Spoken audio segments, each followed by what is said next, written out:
Hey YouTube! So, quick demo of the STAGG G Flying V. It's got exhaust pipes.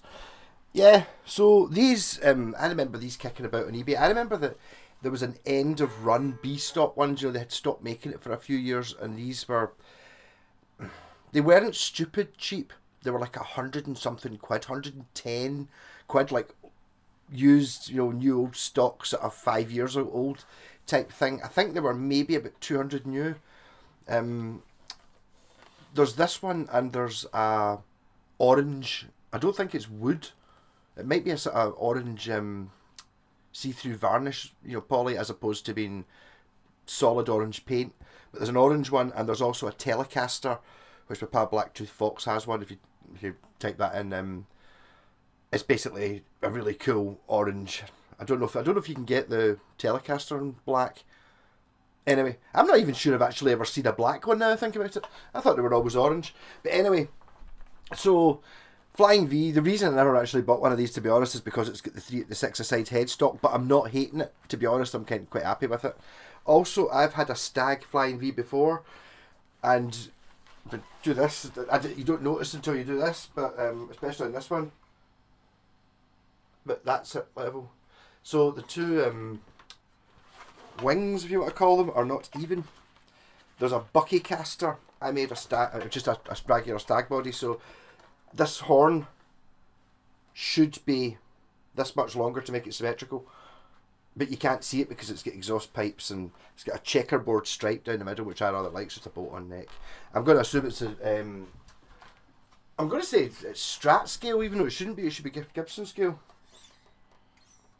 See, Flying V's often feel they've got a very, very long neck because there's nothing here. Also, the strap button on this one is kind of here, whereas I think if you put it there, it would make a big difference. It might be going there. I think it's a Gibson scale. 4 3/4 is a Gibson scale. It's just the neck feels longer than usual. I'm kind of used to.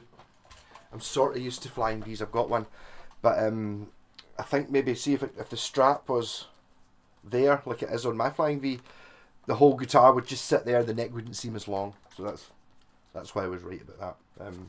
Tunematic bridge, Seymour Duncan Invader type pickups. These are in the Telecaster as well, and they seem to be pretty good.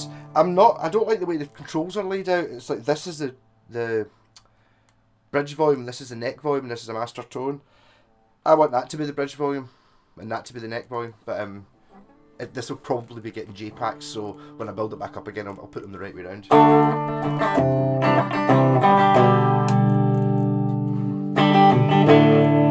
There's a Flying V, so rock, bridge.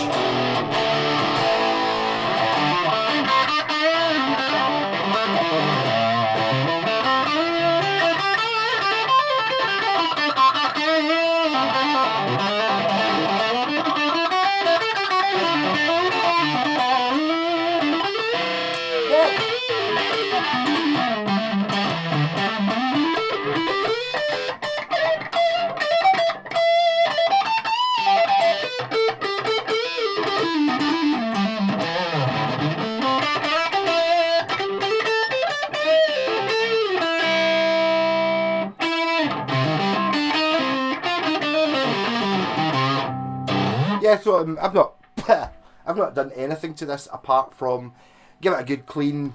I took the exhaust pipes out. The exhaust pipes are just like metal poles. You'd rather have them, I suppose. But in all fairness, Flying V, you kind of want to sling it on your leg, which maybe if you've got thinner legs than me, it works. Maybe my thighs are just too fat. Maybe it's adjustable. Maybe if you take out the inside poles, it'll fit. I actually wondered if it would stop. It's got a bit of neck dive, but that's a combination of this. On a Flying V, it comes out another inch, and this normally is here. So you just move the whole guitar that way would definitely stop the neck dive. I actually wondered if the weight of these things, but although they're metal, they don't really weigh in. It's like vacuum tubes. But I mean, it plays all the way up the neck. I've just basically put new strings on it and gave it a clean. Oiled the fretboards.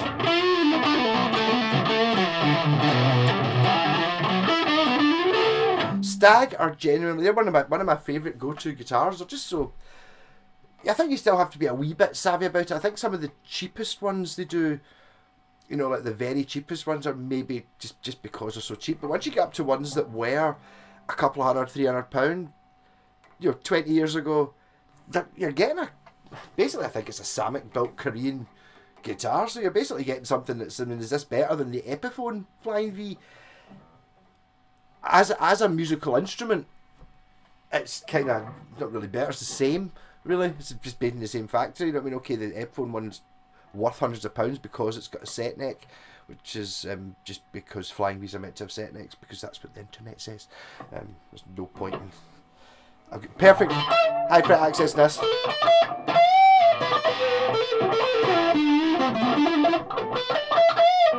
I do like these pickups. I'm not so good when you're not distorted, but when you're playing a Flying V with exhaust pipes, are you going to be playing clean?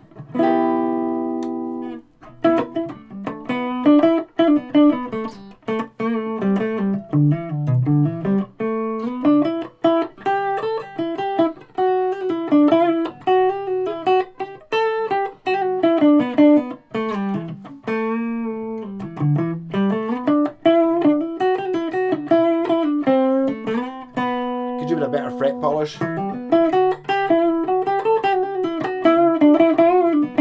Hear the... That's all because my pal gave me some really fine wire wool. Like, I think if it's shiny frets, try this stuff, and it was like, oh my god, now I can feel all the frets that are. I basically got to do all my guitars with this fancy super thin grade wire wool, because I can feel it. Can't hear it, it's just that I'm aware of it, just a slight friction.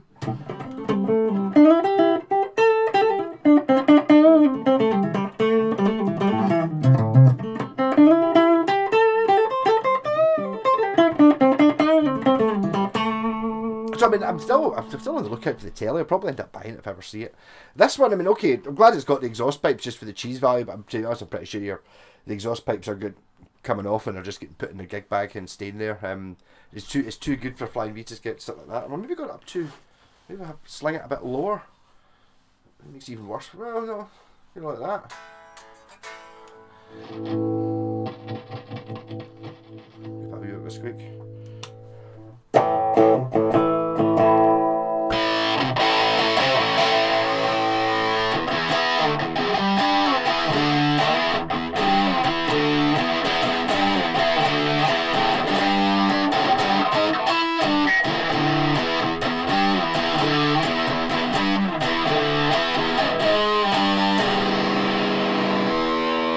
It's too low.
So, if you're here you've seen one of these on Gumtree locally or in local cash converters and you're thinking, oh, I wonder if they're good and worth buying. Yep, they're good.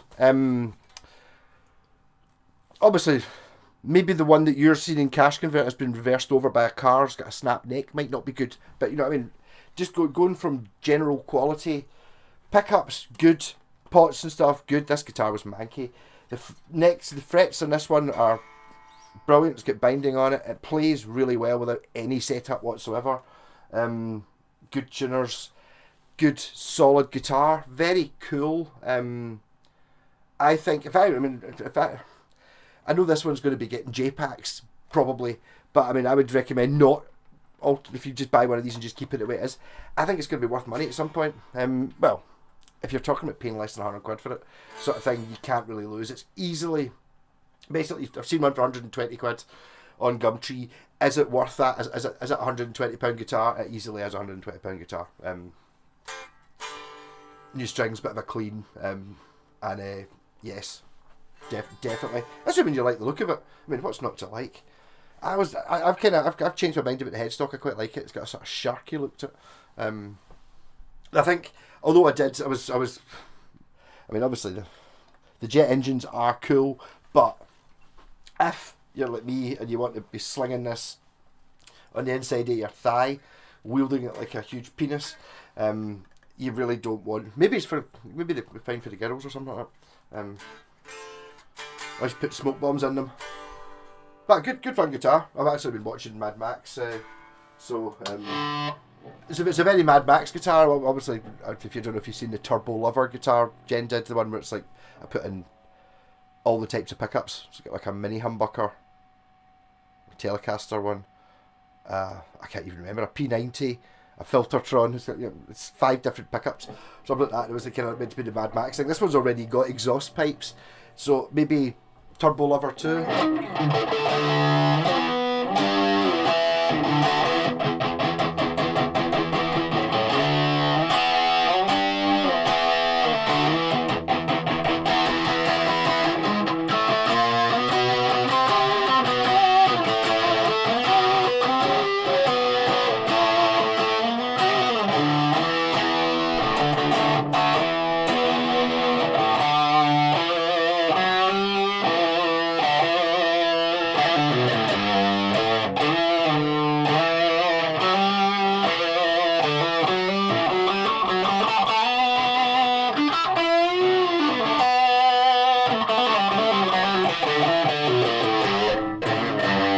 I'm slinging it hip style like a Les Paul.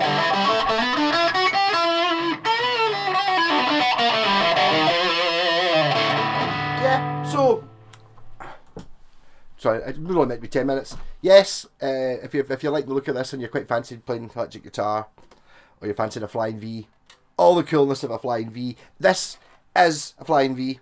You get ones that's like, oh bro, it's like a Rhodes V, or it's a sort of Flying V. No, this is just a full-on Flying V, okay, apart from the 6-side headstock. But it's a Flying V, does all the things you want a Flying V to do. Sounds like the way I think a Flying V should sound, i.e. like accept these pickups. Perfect for this. It's a metal guitar. I might put coil splits in it, just because I can. I'm gonna order some of these pickups from China because I like the. I don't know if they're exactly the same ones as these, but you know the Invader style. It's a pure it's pure heavy metal sludge fest pickup. They're not. I've got one in my J-packs. It's a sound I like. It's not like to my ears a heavy metal pickup. But rock and roll. And yeah, the only thing I would change on this is that strap button gets put there, and I bet you that just gives it. It means it hangs like that rather than hanging badly. Just like that. And yeah, I totally want the Telecaster now because I like, generally as a real Telecaster are my favourite guitars, and I really like the look of the Telecaster. The thing that put me off with this one, the bonus one here is the exhaust pipes. Like I said, it was a bolt neck, but that's totally fine on a Flying V. Look at the amount of room, plenty of room for it. Not like an SG. The checkerboard's cool. The pickups are cool. It's an upgraded one. It's not one you're going to buy and upgrade because everything on it's good. It's like one up from an unupgradable one. I love it. Yeah. So I would just basically move the strap button, and this is not new, so it's possible that these were maybe taken out to clean it at some point and put on the wrong way around, but I would have that as the bridge volume and that as the neck volume. It makes more sense to me. And the pickup switch, I'd maybe rotate it round a wee bit so it was a bit, I don't know, no, maybe just up and down's fine. Just get used to it. But the rest of it, then what to do with it is gig it. It's a wee bit of the Randy Rhodes, isn't it? Even though it's a checker and a wee bit cheap trick, but Randy Rhodes is like a polka dot flying V that was offset. I like it.